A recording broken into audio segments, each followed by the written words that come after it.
আসসালামু আলাইকুম রহমতুল্লাহ। প্রিয় বন্ধুরা, সবাই কেমন আছেন? আজকে দুপুরের রেসিপি হবে গরুর বিরিয়ানি।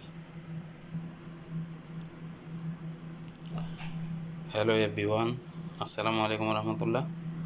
এখানে 1.5 কিলো গোস্ত নিয়েছি বিরিয়ানির জন্য। গরু গোস্তর বিরিয়ানি হবে আজকে। গোস্তগুলো প্রথমে সিদ্ধ দিব, তারপর রান্না করি বিরিয়ানি বানাবো। গোস্তর সাথে মশলা এগুলো দিয়ে দিলাম। এখানে পানি দিয়ে দিলাম মাংস দিয়ে দিলাম পানি, গরম পানি দিয়ে দিছি। পেঁয়াজ নিলাম পেস্তার জন্য, পেঁয়াজ বসা দিলাম। এখন পেঁয়াজ দিয়ে দিলাম। চাউল নিয়েছি 1 কেজি বাসমতি চাউল। পানি বসা দিলাম চাউলের জন্য।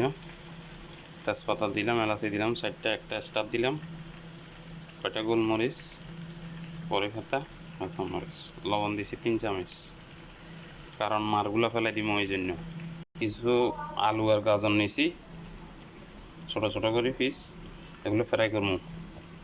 ফ্রাই করে বিরিয়ানির উপরে দিব। পেস্তা হয়ে গেলে এখন ফেলাম গাজর আলু ফ্রাই দিয়ে দিলাম। আলু গাজর ফ্রাই হয়ে গেল বন্ধুরা, নামে ফেলাম। মাংস সিদ্ধ হয়ে গেছে, এখন নামে ফেলাম। মাংসের ভিতরে জায়ফল দিছি, জায়ফল জন্য কড়াই বসা দিলাম।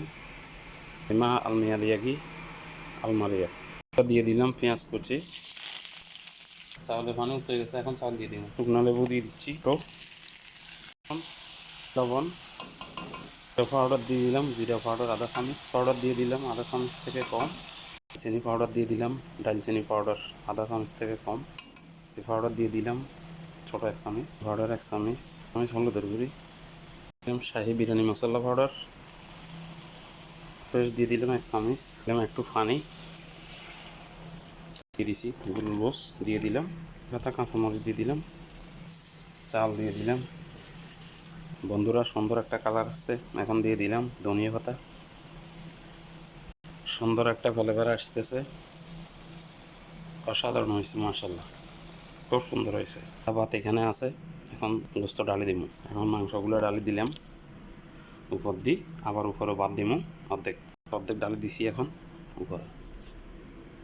বন্ধুরা, জাফরান কালার ওয়াটার, এখন পানি এটা দিব, কালার দিয়ে দিলাম রোজ ওয়াটার। প্রিয় বন্ধুরা, আসসালামু আলাইকুম রহমতুল্লাহ, আল্লাহ হাফেজ, সবাই ভালো থাকবেন। বিরিয়ানি হয়ে গেছে ইনশাআল্লাহ, গোস্তর বিরিয়ানি আজকে মাশাআল্লাহ অনেক সুন্দর হয়েছে, অনেক স্মেল আসতেছে, সুন্দর ঘ্রাণ আসতেছে। সবাই ভালো থাকবেন, আল্লাহ হাফেজ।